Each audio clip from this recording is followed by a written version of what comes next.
करने को है। देखेंगे कुरान के जिंदगी बख्श कलाम में से मत्ती रसूल की मार्फत लिखी गई अंजील और उसका 8 बाब उसकी 23 आयत से बेटी मैरी पढ़ने में रहनुमाई करेंगी। मसीह में सबको सलाम। हम पाकला में से देखेंगे मुकद्दस मत्ती रसूल की अंजील और उसका 8 बाब उसकी 23 आयत में पाकला में यूं लिखा है, जब वो कश्ती पर चढ़ा तो उसके शागिर्द उसके साथ हो लिए और देखो झील में ऐसा बड़ा तूफान आया कि कश्ती लहरों में छुप गई, मगर वो सोता था। उन्होंने पास आकर उसे जगाया और कहा, ऐ खुदावन हमें बचा, हम हलाक हुए जाते हैं। उसने उनसे कहा, ऐ कम इत्का तो डरते क्यों हो? तब उसने उठकर हवा और पानी को डांटा और बड़ा अमन हो गया। खुदा का पाक कलाम पढ़ा और सुना जरा हम सबों के लिए बाइस से बरकत हो। सब कहें आमीन। मेरे अज़ीज़ों, ये उस वक्त का जिक्र है जब यीशु मसीह अपने शागिर्दों के साथ कश्ती में थे। किसमें थे? कश्ती में। और वहां पर कैसा तूफान आया? एक बहुत बड़ा तूफान आया। तो यीशु मसीह क्या कर रहे थे? सो रहे थे। कलाम में ये भी लिखा कि देख इस्राएल का हाफिज ना उगेगा ना सोएगा। खुदा उनके बारे में लिखा। लेकिन यीशु मसीह जब दुनिया पर एक जिस्म के साथ आए तो जिस्म रखते हुए उनको नींद भी आती थी, उनको भूख भी लगती थी, थकते भी थे, क्योंकि इंसानी जिस्म है ना। तो इंसान होते हुए हम जो है हम थक भी जाते हैं, हमें नींद भी आती है। तो जब यीशु मसीह अपने शागिर्दों के साथ उस किश्ती में थे जो झील में थी, तो वहां पर बड़ा तूफान आया। तो उस तूफान की वजह से शागिर्द जो मौजूदे देखते हैं, जो यीशु के साथ बीमारों को शिफा दे रहे हैं, जो मौजूदे देख रहे हैं, और वो घबरा गए। कम एतकाद उनको किस लिए कहा गया कि जो मौजूदे करने वाला है वो तो आपके साथ कश्ती में है। क्या है? वो आपके साथ कश्ती में है, लेकिन वो सो रहा है। तो वो क्या किया उन्होंने? घबरा गए, परेशान हो गए। तो क्या यीशु को पता नहीं था कि कश्ती में तूफान आता? सब पता था। और जब वो वहां पर आए तो लिखा है, उन्होंने कहा कि कश्ती लहरों में डूब रही, हम मरे जाते हैं, हम डूबने लगे हैं। और जिसके साथ यीशु को वो डूबने देता है, वही शागिर्द जिन्होंने पतरस को यीशु के साथ पानी पर चलते देखा, और वो तो पानी के ऊपर कश्ती थी और शागिर्द तो कश्ती के अंदर थे, और उसी कश्ती में यीशु भी था, तो कैसे डूब सकते? कलाम में ये भी लिखा, ऐ कम में तकातू, ये तुम्हारा ईमान कहाँ है? एक जगह पर लिखा है कि मैं कब तक तुम्हारे साथ रहूंगा। इसका मतलब ये था कि ईमान को मजबूत करो, और जिसके अंदर यीशु है, जिसके साथ यीशु है, जिसके आगे आगे यीशु है, वो कभी भी बेदीनी के सलाबों में डूब नहीं सकता। मौत की रस्सियों से घेर नहीं सकती। मौत के फंदे पर आप पड़े भी तो खुदा उनको तोड़ने की कुदरत रखता है। और उन्होंने कहा, ऐ यीशु, हम हलाक हुए जाते हैं। तो हलाक वही होगा जिसका ईमान खुदा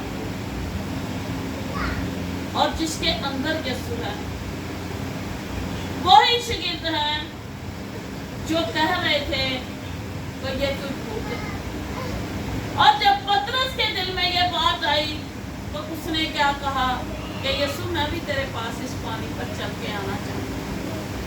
तो जब वो उस पानी पर चलने लगा, चलता गया, लेकिन जब उसने नीचे देखा तो क्या हुआ? डूबने लगा, और यीशु ने उसको डूबने दिया।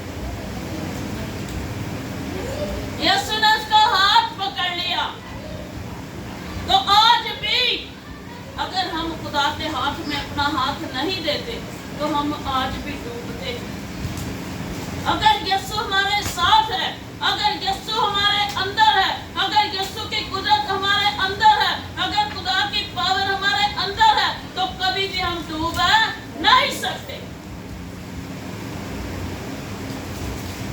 वही यीशु जो मौजूदात करने की कुदरत रखता है, लिखा है कि वो सब उसके पास आए, किसी एक का जिक्र नहीं है।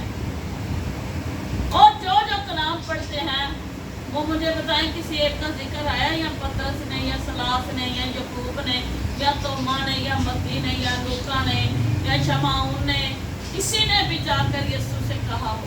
यहाँ पर वाज़ेह किसी का नाम नहीं लिखा, यहाँ पर लिखा है कि उन सबों ने उठाया। और किसी कादम ने बच्चों से ये क्वेश्चन किया कि आप मुझे बताएं कि पहले किसने यीशु को कश्ती में उठाया? जिसका आंसर की बाइबल में नहीं, वो सवाल हम क्यों करते हैं?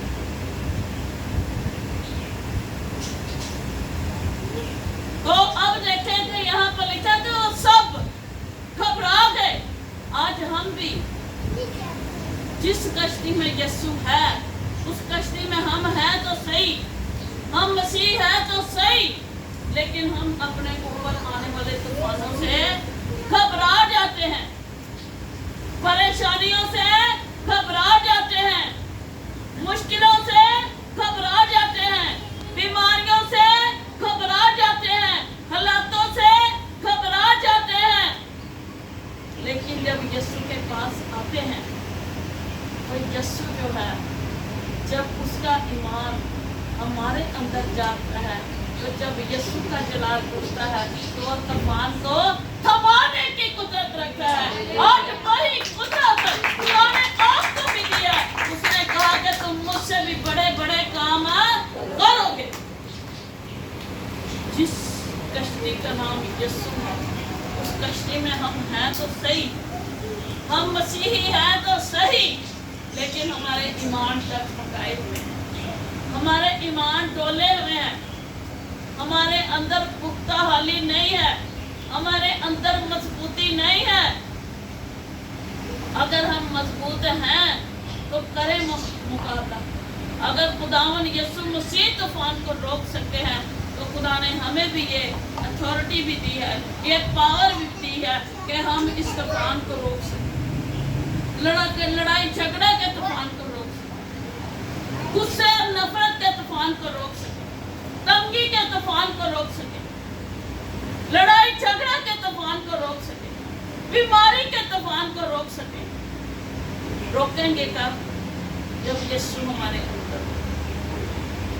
ईमान की कश्ती में जब पांव रख लिया है, तो तूफान तो आएगा ही, इब्लीस तो तड़पेगा ही, लेकिन जिसके अंदर यीशु की ज्योति जलती है, वो कभी भी तूफान में डूबता नहीं, क्योंकि जिसका हाथ यीशु पकड़ता है, वो कभी भी डूबने नहीं देता। अगर हमारा हाथ हमारे यीशु के हाथ में है, तो वो कहता है कि तुम मत डर, मैं तेरे साथ हूं। हरासा ना हो कि मैं तेरा खुदा, मैं तुझे जोर बख्शूंगा, मैं यकीनन तेरी मदद करूंगा। अगर हम उस कश्ती में हैं, मुश्किलों के तूफान है, बेचैनी के तूफान है, तंग दस्ती के तूफान है, परेशानी के तूफान है, अगर यीशु आपके अंदर है, अगर यीशु की कुदरत आपके अंदर है, तो आप उस तूफान को रोक सकते हैं, उसे आप थाम सकते हैं। कैसे? जब हम अपने हालातों का मुकाबला करते हैं। कलाम में लिखा है कि इब्लीस का क्या करो तो वो तुम्हारे सामने से उसकी सारी कुदरत पर गालिब हो। यानी खुदा हमें पावर देता है, उसी पावर को लेकर हमने चलना है। ईमान की कश्ती में तो हम हैं, लेकिन अमल हमारे अंदर नहीं है। अगर हम ईमान के साथ अमल भी करते हैं, लड़ाई झगड़ा बर्बाद करने वाली जेन में जो हिस्सा है, उसे हम रोकते हैं, तो हम उस तूफान को थमा देते हैं। अगर हम उसे छेड़ते हैं, तो फिर क्या होता है? जब तूफान छिड़ जाता है, तो फिर हम यीशु को पुकारना शुरू कर देते हैं। यीशु वही है, कुदरत भी उसकी वही है, कश्ती भी वही है, हम भी वही है, लेकिन हमारे अंदर ईमान की मजबूती वो नहीं जो यीशु चाहता है। यीशु चाहता है कि इब्लीस का डट के ਤੇ ਮੁਕਾਬਲਾ ਅਸੀਂ ਆਪਣੇ ਭੈਣ ਭਰਾਵਾਂ ਨਾਲ ਹੀ ਕਰਨ ਲੱਗ ਪਏ ਕਿਉਂ ਨਾ ਅਸੀਂ ਆਪਣੇ ਮੂੰਹ ਬੰਦ ਕਰਕੇ ਆਪਣੀਆਂ ਸੋਚਾਂ ਨੂੰ ਸਹੀ ਕਰਕੇ ਅਸੀਂ ਇਬਲੀਸ ਦਾ ਮੂੰਹ ਬੰਦ ਕਰੀਏ ਤੇ ਕਿਸ ਤਰ੍ਹਾਂ ਨਹੀਂ ਹੋਏ ਅਸੀਂ ਤੇ ਆਪੇ ਮੁਕਾਬਲੇ ਤੇ ਬਰਪਾ ਹੋ ਜਾਂਦੇ ਅਸੀਂ ਤੇ ਆਪੇ ਮੁਕਾਬਲੇ ਕਰਨ ਲੱਗ ਪੈਂਦੇ ਤੇ ਫਿਰ ਕਿਸ ਤਰ੍ਹਾਂ ਯਿਸੂ ਸਾਨੂੰ ਆਵੇ ਹਾਲਾਂਕਿ ਨੇ ਕਿਹਾ ਕਿ ਹਮ ਕਾਮੇ ਤੇ ਕਾਦੋ ਮੈਂ ਕਬ ਤੱਕ ਤੁਹਾਡੇ ਸਾਥ ਸਾਡਾ ਇਹਨਾਂ ਕੁ ਤਕਾਦ ਤੇ ਇਹਨਾਂ ਕੁ ਇਮਾਨ ਹੋਣਾ ਚਾਹੀਦਾ ਨਾ ਕਿ ਅਸੀਂ ਆਪਣੇ ਈਮਾਨ ਦੇ ਨਾਲ ਉਸ ਤੂਫਾਨ ਨੂੰ ਥਮਾ ਸਕੀਏ ਥਮਾਣਾ ਅਸੀਂ ਮੁਕਾਬਲੇ ਕਰਕੇ ਨਹੀਂ ਥਮਾਣਾ ਅਸੀਂ ਬਰਦਾਸ਼ਤ ਕਰਕੇ ਜਦੋਂ ਅਸੀਂ ਬਰਦਾਸ਼ਤ ਕਰਾਂਗੇ ਤੇ ਉਸ ਤੂਫਾਨ ਨੂੰ ਅਸੀਂ ਥਮਾ ਸਕਾਂਗੇ ਫਿਰ ਲਿਖਿਆ ਹੈ कि वही कैसा आदमी है जिसका हवा और पानी भी हुक्म मानते हैं ते खुदा ने कहा तुसी मेरे तो भी बड़े बड़े मौजे करोगे ਤੇ ਉਹ ਮੌਜੂਦ ਕਰਨ ਲਈ ਸਾਨੂੰ ਤੂਫਾਨਾਂ ਦਾ ਮੁਕਾਬਲਾ ਤੇ ਕਰਨ ਦੀ ਜ਼ਰੂਰਤ ਹੈ ਉਹਨਾਂ ਤੂਫਾਨਾਂ ਉਹਨਾਂ ਮੁਸੀਬਤਾਂ ਨਾਲ ਦੁੱਖਾਂ ਨੂੰ ਝੱਲਣ ਦੀ ਜ਼ਰੂਰਤ ਹੈ ਨਾ ਜਦੋਂ ਅਸੀਂ ਈਮਾਨ ਨਾਲ ਡਟ ਕੇ ਇਬਲੀਸ ਦਾ ਮੁਕਾਬਲਾ ਕਰਾਂਗੇ ਤੇ ਕਦੀ ਵੀ ਸਾਡੀਆਂ ਰਾਹਾਂ 'ਚ ਆ ਨਹੀਂ ਸਕੇਗਾ ਕਦੀ ਵੀ ਸਾਡੀਆਂ ਰਾਹਾਂ ਰੋਕ ਨਹੀਂ ਸਕੇਗਾ ਕੀ ਸਾਡਾ ਈਮਾਨ ਇੰਨਾ ਪੁਖਤਾ ਹੈ ਵੇ ਕਿ ਅਸੀਂ ਰੋਜ਼ ਉੱਠ ਕੇ ਦੁਆ ਕਰੀਏ ਰਾਤਾਂ ਨੂੰ ਉੱਠ ਕੇ ਦੁਆ ਕਰੀਏ ਸੌਣ ਤੋਂ ਪਹਿਲੇ ਅਸੀਂ ਦੁਆ ਕਰੀਏ ਤਾਂ ਕਿ ਇਬਲੀਸ ਨੂੰ ਜਿਹੜੀ ਹੈ ਯਿਸੂ ਦੇ ਲਹੂ ਦੀ ਮਾਰ ਬਚਦੀ ਰਹੇ ਉਹਨੂੰ ਕੋੜੇ ਬਚਦੇ ਹੀ ਨਾ ਤਾਂ ਕਿ ਉਹਦਾ ਮੂੰਹ ਬੰਦ ਰਹੇ ਅਸੀਂ ਇਹ ਕੰਮ ਕਰਦੇ ਹਾਂ ਜੇ ਅਗਰ ਅਸੀਂ ਇਹ ਕੰਮ ਕਰਦੇ ਰਹੀਏ ਤੇ ਤੂਫਾਨ ਥੰਮਿਆ ਹੀ ਰਹੇਗਾ ਆਂधी ਥੰਮੀ ਰਹੇਗੀ ਜਿਹਨੇ ਤੁਹਾਡੇ ਵੱਲ ਵਧਣਾ ਅਸੀਂ ਆਪਣੇ ਅੰਦਰ ਮਜ਼ਬੂਤੀ ਲਿਆਈਏ ਕਿ ਇਸ ਤੂਫਾਨ ਨੂੰ ਅਸੀਂ ਕਿੰਜ ਰੋਕਣਾ ਫਿਰ ਲੋਕੀ ਕਹਿਣਗੇ ਵਾਕਈ ਇਹ ਯਿਸੂ ਦੇ ਬੰਦੇ ਨੇ ਇਹ ਆਉਣ ਵਾਲੇ ਤੂਫਾਨ ਨੂੰ ਰੋਕ ਲੈਂਦੇ ਨੇ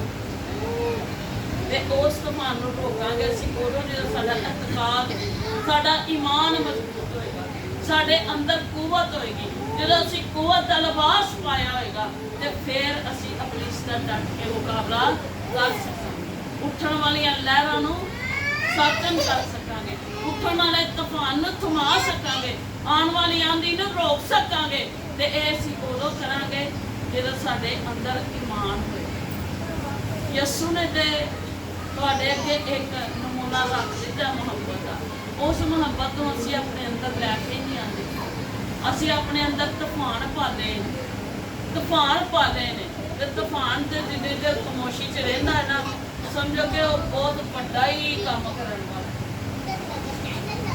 ਅਗਰ ਅਸੀਂ ਉਹਦੇ ਉੱਤੇ ਪਾਕ ਦੀ ਅੱਗ ਮੰਗਦੇ ਹੀ ਰਵਾਂਗੇ ਨਾ ਉਹ ਤੂਫਾਨ ਉੱਪਰੇਗਾ ਉਹ ਥੱਲੇ ਹੀ ਰਹੇਗਾ ਤੇ ਫਿਰ ਅਸੀਂ ਖੁਦਾ ਦੀ ਬਾਰਗਾਹ 'ਚ ਉਹ ਲੋਕ ਬਣਾਂਗੇ ਜਿਹੜੇ ਆਂਧੀਆਂ ਦੇ ਤੂਫਾਨਾਂ ਨੂੰ ਰੋਕਣ ਦੀ ਕੁਦਰਤ ਰੱਖਦੇ ਨੇ ਫਿਰ ਸਾਡੇ ਘਰਾਣਿਆਂ ਤੋਂ ਸਾਡੀਆਂ ਜ਼ਿੰਦਗੀਆਂ ਨੂੰ ਪਤਾ ਲੱਗੇਗਾ ਕਿ ਅਸੀਂ ਖੁਦਾਵੰਦ ਦੇ ਉਹ ਬੇਟੀਆਂ ਬੇਟਿਆਂ ਜਿਨ੍ਹਾਂ ਦੇ ਕਹਿਣ ਤੇ ਘਰਾਂ ਦੇ ਤੂਫਾਨ ਰੁਕ ਜਾਂਦੇ ਆਂਧੀਆਂ ਮੁਸੀਬਤਾਂ ਰੁਕ ਜਾਂਦੀਆਂ ਨੇ ਆਫਤਾਂ ਰੁਕ ਜਾਂਦੀਆਂ ਨੇ ਤੇ ਇਸ ਕੰਮ ਨੂੰ ਕਰਨ ਲਈ ਅਸੀਂ ਕੀ ਕਰਨਾ ਦੁਆ ਖੁਦਾ ਤੋਂ ਕੂਵਤ ਮੰਗਣੀ ਕੂਵਤ ਦਾ ਲਿਬਾਸ ਮੰਗਣਾ ਤੇ ਈਮਾਨ ਦੀ ਕਸ਼ਤੀ 'ਚ ਤੇ ਅਸੀਂ ਹੈਗੇ ਹਾਂ ਲੇਕਿਨ ਉਸ ਕਸ਼ਤੀ ਦੇ ਵਿੱਚ ਸਾਨੂੰ ਅਮਲ ਕਰਨ ਦੀ ਜ਼ਰੂਰਤ ਹੈ ਤੇ ਜਦੋਂ ਅਮਲ ਕਰਾਂਗੇ ਤੇ ਤੂਫਾਨ ਚਾਰੋਂ ਪਾਸੇ ਰੁਕ ਜਾਣਗੇ ਹਾਲੇਲੂਇਆ ਹਾਲੇਲੂਇਆ ਸਤਿ ਸ਼੍ਰੀ ਅਕਾਲ।